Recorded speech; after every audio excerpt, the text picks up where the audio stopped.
teenager with zero flight experience had to land a commercial jet, carrying 173 passengers after the pilot collapsed unconscious at 30,000 feet.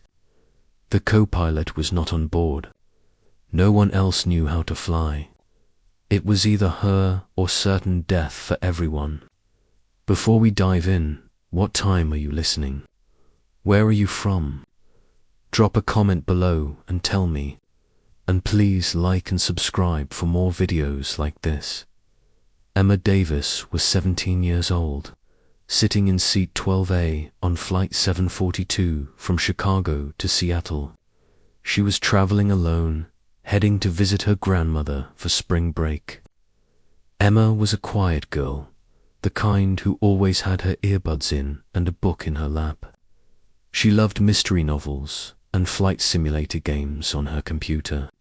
Her friends always joked that she spent more time in virtual cockpits than in real conversations. But Emma never imagined that her countless hours playing flight simulators would become the difference between life and death for nearly 200 people. The flight took off normally. The sky was clear, the plane climbed smoothly, and passengers settled into their routines. Some read magazines, others watched movies on their screens, and a few tried to sleep. Emma was lost in her book when she heard a commotion from the front of the plane. A flight attendant rushed past her row, her face tight with worry. Then another attendant followed, moving quickly toward the cockpit. Passengers started looking around, whispering to each other. Something was wrong. Emma pulled out her earbuds and leaned into the aisle to see better.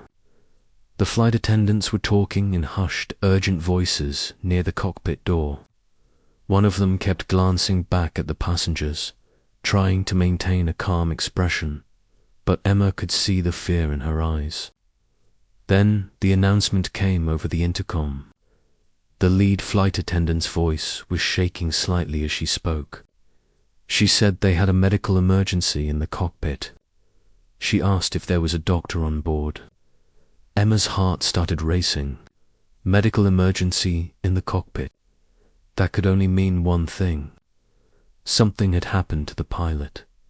3 passengers stood up, identifying themselves as doctors. They hurried to the front of the plane and disappeared into the cockpit. Minutes passed. The plane continued flying straight and level, but the tension in the cabin was growing. Passengers were now openly worried, looking at each other with frightened faces. Children sensed the anxiety and started crying. Emma gripped the armrests of her seat, her mind racing. She thought about all those flight simulator sessions, all those hours learning how planes worked, studying instruments, practicing takeoffs and landings. It was just a game, she always told herself. Just a hobby. Then the lead flight attendant came back on the intercom. Her voice was no longer trying to hide the panic. She said the pilot had suffered a medical emergency and was unconscious. The co-pilot was not on this flight due to a scheduling issue. They needed someone who knew anything about flying a plane. Anyone with any experience. The words hung in the air like a death sentence. Emma felt her stomach drop. No co-pilot. No one to fly the plane. She looked around the cabin. Passengers were frozen in shock. Some were crying. Others were pulling out their phones to send what might be their final messages to loved ones. Emma's hands were trembling. She was just a teenager. She had never touched a real airplane. Everything she knew came from a computer game. But she also knew that flight simulators were incredibly realistic. She had spent 3 years learning every detail of cockpit operations. She had practiced emergency procedures dozens of times. She knew the instruments, the controls, the processes. It was not enough, not nearly enough, but it was more than anyone else on this plane had. She stood up. Her legs felt weak, but she forced herself to move forward. The flight attendant saw her approaching and held up a hand. She asked Emma how old she was. Emma said 17. The attendant shook her head and said she needed someone with real experience. Emma took a deep breath and explained that she had been flying simulators for 3 years. She knew the Boeing 737. She had practiced landings hundreds of times. The attendant looked at her with desperate eyes and asked if Emma was serious. Emma nodded. She was terrified, but she was serious. The attendant grabbed her arm and pulled her toward the cockpit.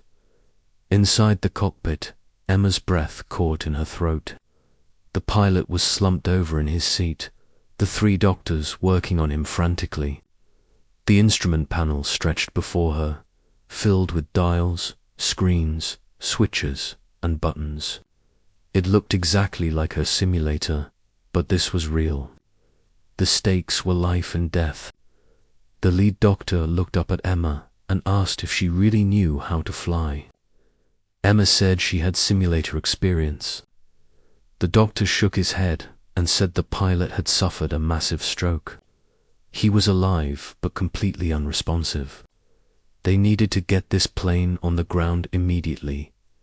Emma slid into the co-pilot's seat. Her hands were shaking so badly she had to grip the controls just to steady herself. The autopilot was engaged, keeping the plane flying straight. That was good. That bought her time. She looked at the instruments, forcing herself to focus. Altitude, 32,000 feet. Airspeed, 480 knots. Heading to 70 degrees west. Fuel levels, still adequate. Everything seemed stable for now. But she needed to land this plane. And she had never landed anything real in her entire life. The flight attendant patched her through to air traffic control. A calm male voice came through the headset, asking her to identify herself. Emma said her name and explained the situation. There was a long pause. Then the controller asked her to confirm that she was a minor with no actual flight experience. Emma confirmed. Another pause.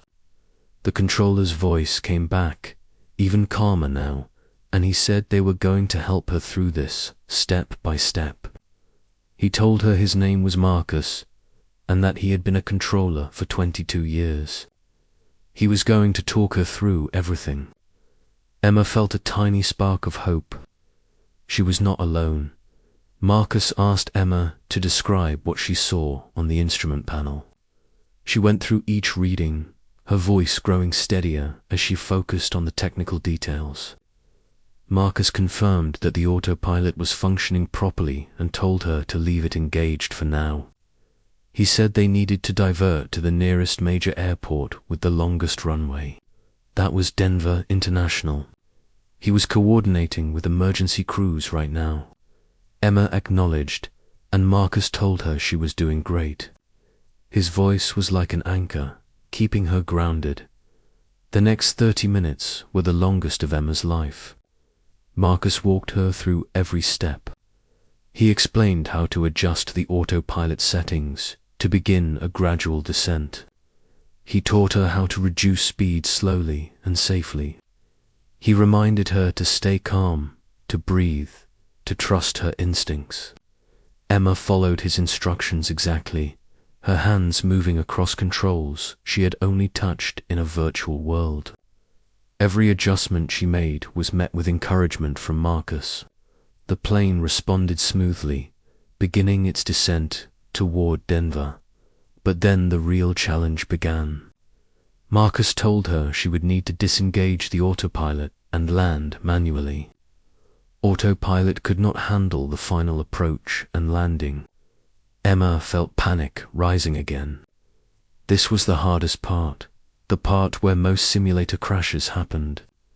She had practiced it hundreds of times, but she had also failed hundreds of times. Marcus seemed to sense her fear. He told her that she had brought the plane this far. She could do this. He would be with her every single second. Emma closed her eyes for just a moment, steadying herself. Then she opened them and said she was ready. The Denver skyline appeared in the distance. Marcus guided her through the approach procedures. He told her when to deploy the flaps, when to lower the landing gear, when to adjust her speed. Emma's hands moved with surprising confidence now, muscle memory from all those simulator hours taking over. She could hear the landing gear lock into place with a heavy thunk. The runway appeared ahead, a long strip of concrete that suddenly seemed impossibly narrow. Marcus told her she was lined up perfectly. He reminded her to keep her nose up slightly, to let the main wheels touch first, then gently lower the nose wheel. Emma repeated his instructions in her mind like a mantra. The ground rushed up toward her. Emma's heart was pounding so hard she thought it might burst. She could see emergency vehicles lining the runway, their lights flashing. The entire airport had been cleared for her landing. 200 feet, 100 feet, 50 feet. Marcus told her she was doing beautifully. 20 feet, 10 feet. Emma pulled back slightly on the yoke, raising the nose just a fraction. The main wheels kissed the runway with a jarring thump. The plane bounced slightly, and Emma's stomach lurched. But she kept control, kept the wings level. The nose wheel came down. She was on the ground.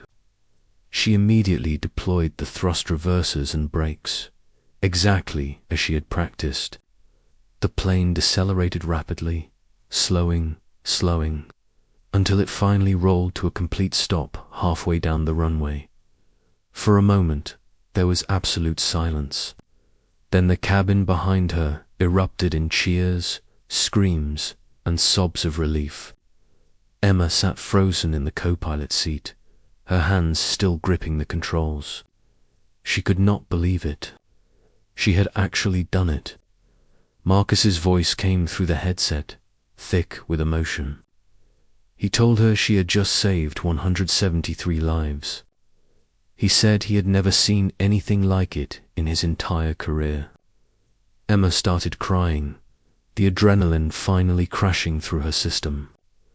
The flight attendant rushed into the cockpit and wrapped her arms around Emma, sobbing and thanking her over and over. Emergency crews swarmed the plane within seconds. Paramedics rushed on board to tend to the pilot, who was quickly transported to the hospital. Miraculously, he survived the stroke and eventually made a full recovery. Passengers filed off the plane, many of them stopping to hug Emma, to shake her hand, to tell her she was a hero. News crews were already gathering at the airport. Within hours, Emma's story had spread across the world. A 17-year-old girl with no real flight experience had landed a commercial jet and saved everyone on board. In the days that followed, Emma became an international sensation. She appeared on news programs, talk shows, and was invited to meet with aviation experts.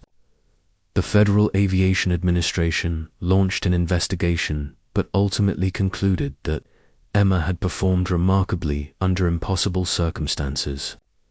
The airline praised her actions and implemented new policies requiring co-pilots on every flight without exception. The pilot she saved sent her a letter thanking her for giving him a second chance at life. Emma received thousands of messages from people around the world, calling her brave, calling her a hero. But Emma did not feel like a hero. She felt like a scared teenager who had been forced into an impossible situation and somehow survived. She struggled with nightmares for months, replaying the landing over and over, imagining all the ways it could have gone wrong. She saw a therapist who helped her process the trauma. Slowly, she began to heal, and gradually she realized something important. She had discovered a strength within herself she never knew existed. She had faced her greatest fear and come out the other side. Emma's story became a powerful reminder of several truths. It showed that preparation matters, even when that preparation comes from unexpected places. Her hours playing flight simulators, which many had dismissed as wasted time, became the very thing that saved lives. It demonstrated that age does not determine capability. Emma was young, but she had knowledge, determination, and the courage to act when no one else could. It highlighted the importance of staying calm under pressure.